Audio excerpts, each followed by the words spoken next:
venus pour adorer le roi. Nous sommes venus pour adorer le roi. Nous sommes venus pour adorer le roi. Le roi. Nous sommes venus pour adorer le roi. Nous sommes venus pour adorer le roi. Nous sommes venus pour adorer le roi. Amen. Soit Dieu. Voulez-vous entendre un témoignage? Oui ou non? T'as bien tué?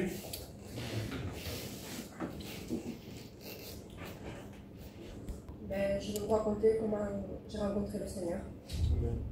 Je n'ai pas vécu dans un foyer chrétien, loin de là. On croyait en Dieu, mais à la manière végétale. Voilà. Donc du coup, j'ai grandi comme ça, à savoir qu'il y avait le paradis et l'enfer. Mais bon, on faisait toujours comme bon nous semble, pour nous c'était ça. Ensuite, je me suis mariée. Et quand je me suis mariée, tout allait bien au début. Et je suis tombée enceinte. Et de là, plus rien n'allait, parce que ma grossesse, mon bébé était malade. Et les docteurs m'avaient donné deux propositions. Ou je gardais mon bébé, je gardais mon bébé, on l'opérait, ou il vivait ou il ne vivait pas. Donc du coup, de là, mon père m'a amené voir des guérisseurs. On a été à l'église catholique mettre des cierges, parce que mon père me disait, si on va là-bas, ton bébé sera guéri. Donc du coup, on a fait tout ce que mon père me disait de faire, mais rien n'a changé. On est parti sur Montpellier, il me dit non madame, votre bébé a un problème au niveau du cœur, et c'est vraiment très grave. En fait, il n'avait que la moitié du cœur. Donc du coup, avec mon mari, on a pris la décision de la faire partir. Et ça m'a tuée. Parce que moi, je me disais, à début, j'en ai voulu à Dieu.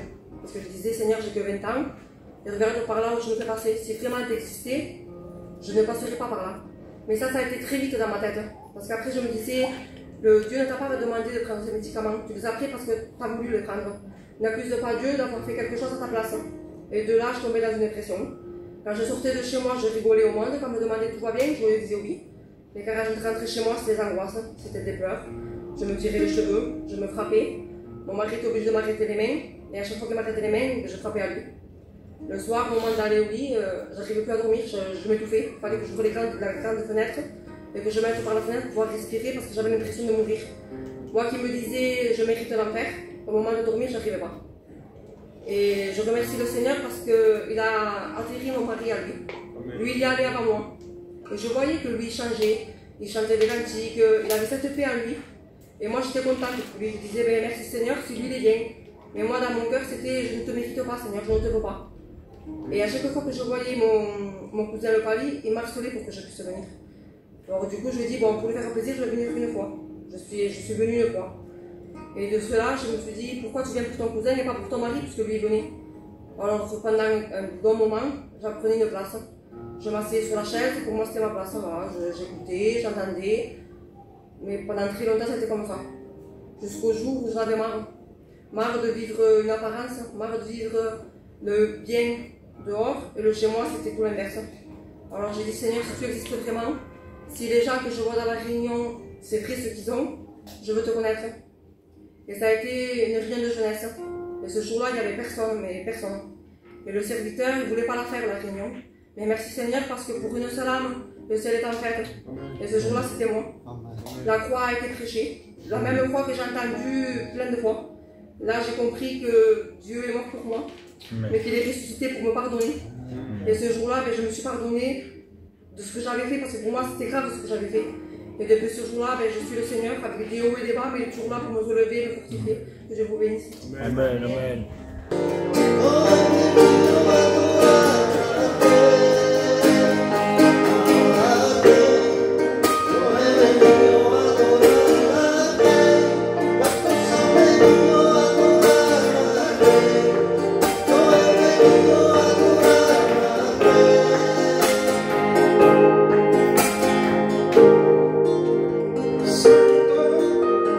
Solo tú eres santo.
Ben moi, pour ma part, j'ai grandi dans l'évangile. Mais c'est pas pour cela que j'étais un sauvé. Et à l'âge de 15 ans, j'ai commencé à toucher aux choses de ce monde. Et avec le respect que je dois à tout le monde, ben, j'ai commencé à fumer de la drogue douce, à fumer tout ce qui est du shit. Et cette drogue-là a vraiment pris de l'ampleur dans ma vie, à un point où je n'avais plus de respect envers mes parents, envers ma famille. Et je ne pouvais plus m'en séparer de ces choses-là. Cette drogue-là me dominait complètement. Et le temps a passé, je me suis mis à ma compagne, etc. Mais j'ai fait encore pire, j'ai commencé à toucher à la cocaïne. Ça a duré un temps comme ça, mais sans m'en apercevoir, je commençais à en toucher constamment. Parce que je travaillais au magasin IBM, et mon patron m'avait touché à ces choses-là. Donc je touchais à ces choses-là. Mais je remercie le Seigneur, parce qu'un jour je suis parti faire une réunion avec mon père. Je l'ai accompagné à porter la parole de Dieu, mais sans savoir que j'allais rencontrer le Maître ce jour-là. J'ai écouté la parole a produit de l'effet dans mon cœur. Je suis rentré chez moi, je n'étais plus la même personne. Il a changé complètement ma vie. Et je tenais à dire quelque chose, c'est que ce qui m'a marqué le plus, moi, quand j'ai rencontré le Seigneur, c'est la paix qu'il a mis dans mon cœur. Parce que je n'avais pas la paix, honnêtement, je croyais, en faisant ces choses-là, en touchant la drogue, etc., que j'avais la paix. Mais quand j'ai réellement rencontré la paix que le Seigneur donne et que comme le monde donne, eh ben, c'était pas une paix ce qu'il y a dans le monde. Que Dieu vous bénisse. Amen. Toujours avec moi, toujours à mes côtés, il ne m'a jamais laissé. Jésus est toujours avec moi, il est mon ami, il est mon berger.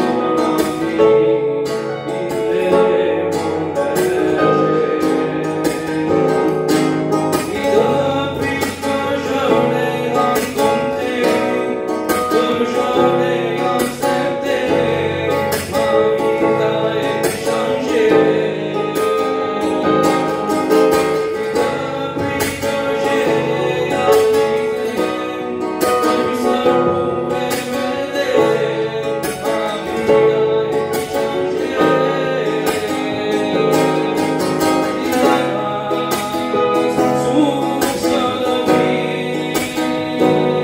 Il a changé ma vie. Il a la vertu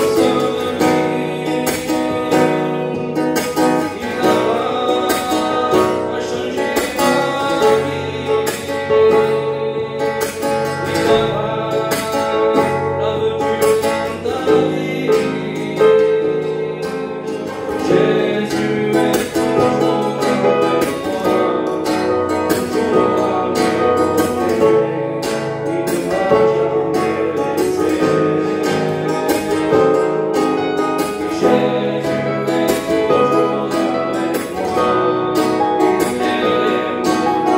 il est mon Depuis que je l'ai rencontré, que je l'ai accepté, ma vie a été changée. Depuis que j'ai réalisé que lui seul pouvait m'aider, ma vie a été changée. Source de vie, il a changé ma vie. Il a la vertu dans ta vie. Il a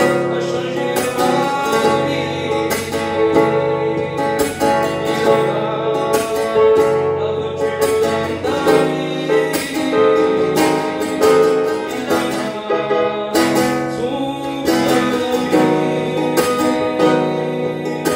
vie. Il a changé ma vie. Il a dans ta vie.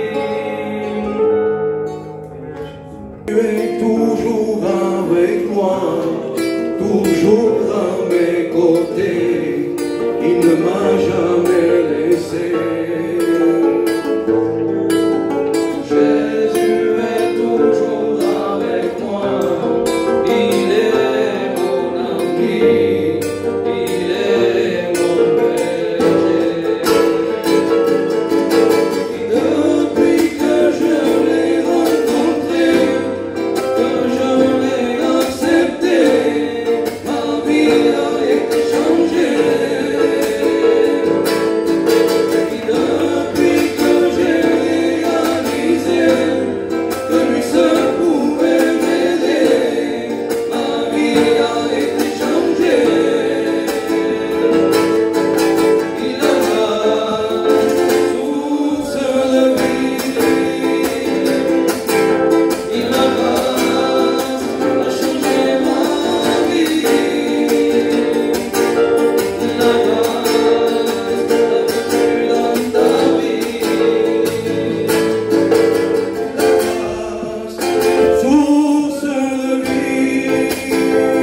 soit mieux.